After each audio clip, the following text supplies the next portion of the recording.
With so much drama and QBC, it's kinda hard being Escobaro. El Dorado red, sipping Dawn out the bottle. My life's like a Donald Goines novel. We wave glasses like Bravo. Drunk niggas with mad problems. Shot pockets. What is up? Welcome to another episode of Maximilian Must Know. Today I'm reviewing a eau de parfum from the traditional wet shaving house, or not the traditional wet shaving house, but what is traditionally a wet shaving house, Phoenix Artisan Accoutrements, who sometimes sponsors videos. Haven't worked with them in a while, but one of the last items I received was this eau de parfum, their Boomtown Bay Rum Eau de Parfum. I wanted to give you guys a full review on this one. Done a lot of videos for this company as a shaving company. I love them. I believe in them. I think their shaving products are second to none. They're innovative. The prices are affordable, and the quality's there. You know, they're innovating. They're making good products, and the products are priced well. And they're very prolific. Doug makes a lot of stuff, and I don't feel like he makes too much. I feel like he kind of has a good grasp on knowing when to pull back a little bit. One of their newest ventures is this eau de parfum line. So you can try their fragrances in a more concentrated manner. And we're going to talk about the Boomtown Bay Rum today. If you want some backstory on Phoenix Artisan, check out any of the videos that I did in this house. There's a bunch of them on my channel. I used to do monthly videos on this channel. But I don't do that anymore, but I still use all and love all their products. For me, it's one of the best, if not the best, artisan shaving houses going. But the question is, hey, how do they stack up when they're making an actual perfume? Different territory, I think we'd all agree. Now, I was sent this for review, but it is available on the website. $50 gets you a 30 ml of eau de parfum. It's barrel aged. There's no official note, but the note breakdown or the description on the website sort of talks about barrel-aged bay rum, a gun smoke accord, leather, and there's zero clove in this one, which is unusual in bay rum scents, and Doug wants that noted in his bay rum scents. Now, as far as the presentation goes, it does come in a little box, very simple box, but the bottle, nice glass. You can see Phoenix Artisan Accoutrements, Boomtown Bay Rum. You got a gentleman with a gun there, sticker on the back.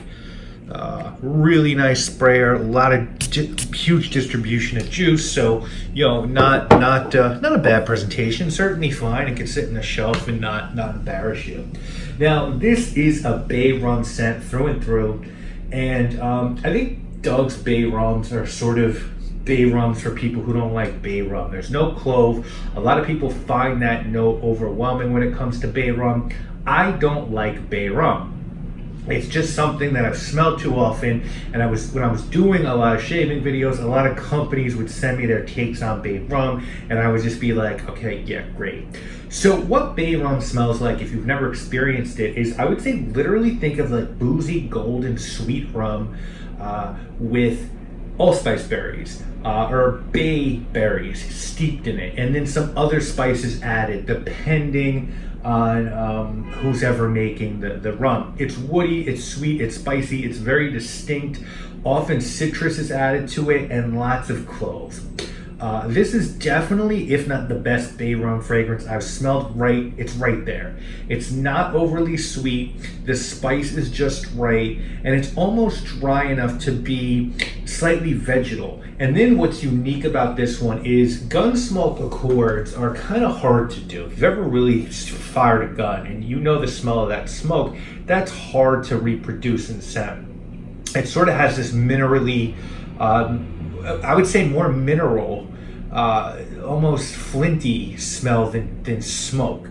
And I think this scent does a good job really capturing that sort of mineral like smell, and also having a little bit of leatheriness to it. So there's this sort of smoky leatheriness to this bay rum, which is unique. I feel like there was really good restraint here, and this isn't too over the top. It's not too boozy. Not too spicy, not too sweet, not too smoky. Just very good balance in this bay rum scent, but it's still a bay rum scent. It's just this very sort of clean, classic, gentlemanly barbershop scent with this sort of addition, a little bit of smoke and leather. You know, whether or not you want to take this out of the aftershave splash arena and take it into your fragrance wardrobe is going to depend on you. But I do sort of see a time and place for this one. We'll talk about that in a few seconds. And then I feel like also with this one, which is kind of nice, is I talked about citrus, and there's definitely citrus in here. I feel like there's a mix of orange and lime. I could be wrong about that, but I feel like that's present in here as well. So it's this sort of citrusy bay rum scent with overtones of smoke and leather. Now, as far as performance, I know this is an EDP, but I'm going to be honest with you, I don't get that much more performance than I do from some of the Phoenix Artisan Accoutrements aftershaves. And I don't know if that's a strike on this or talking to the quality of their aftershaves. I will say that while this one lasts long and projects probably better than the aftershaves, and all the aftershaves sort of have a mentholy smell to them, this is kept distinct for me in the dry down by this sort of sweet candied vanilla that's there, that some of the aftershaves that I've used don't have. Anything is unisex, and anyone should wear whatever they choose whenever they choose, but truth be told, bay rum for me is masculine and a scent that really works in all seasons. If I'm being honest, in the warm weather, the citrus facets sort of present themselves, and in cooler weather, the spices and leathery, smoky sort of facets come out. I think in an ideal situation for me, this would be a really good vacation scent casually. Bay rum just has that vibe for me. Tropical setting, waking up in the morning, not an evening out scent, but before breakfast, nice shower and wearing a little bit of this to breakfast and then throughout my day. I think that's a really good time to wear a scent like this. If you're looking for something similar to this and don't want to spend $50 for 30 ml of a bay rum EDP, bay rum is bay rum. And if you're looking for another option as an actual fragrance and more than an aftershave, C.O. Bigelow makes a really nice bay rum. Geo Trumper makes a really nice bay rum as well. And then what I think in the aftershave market is a great one that's like $7 is Panau. Panau makes a really nice bay rum. It's like $6-7, and if you really want bay rum but you don't want to spend money on either a nice cologne bay rum or a good bay rum aftershave, you could get Panau and probably be okay with that. If someone were trying to talk you into purchasing this scent, I think they'd say it's a good quality bay rum if you like bay rum, and I'd say that if you like bay rum, you have to own this one. You have to own this one because it's $50, and that's pretty fair for a bay rum of this quality. But on the flip side, if someone were trying to talk you into skipping this one, I think they'd say, hey, maybe just get a bay rum aftershave. How much do you actually like bay rum? How many times have I said bay rum? Does it perform that much better than a really good bay rum aftershave? It's still bay rum. Take a shot every time I say bay rum and you will have cirrhosis. In summation, I don't score anything that's sent to me, but this is the best bay rum fragrance I've ever tried. And I would say that if I'm in the mood for it, I'm trying not to say it, I'll wear this. But I'm just personally not a huge fan of the genre. You know, I have to be in the right mood. It has to be the right time. But with that said, between this and Atomic Age Bay Rum, which I have the aftershave version of, I think Phoenix Artisan Accoutrements has you covered on the Bay Rum front. They also offer the Atomic Age Bay Rum in the Eau de Parfum concentration as well. So you can try both, decide which one you like better, and if you really enjoy either, you could use the aftershave and then get the EDP, and then really you're layering really well. If after you shave, you splash that on, and then you add on the EDP before you do whatever you got to do. So that is my take on Boomtown Bay Rum.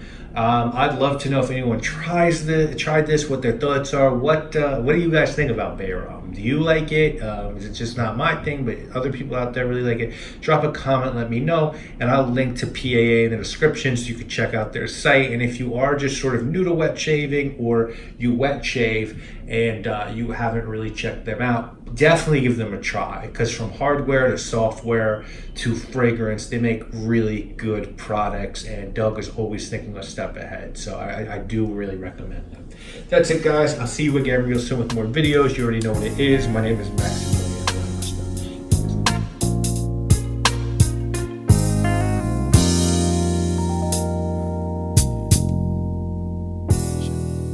When I said I hold my own, I wasn't frontin', never claimed to be the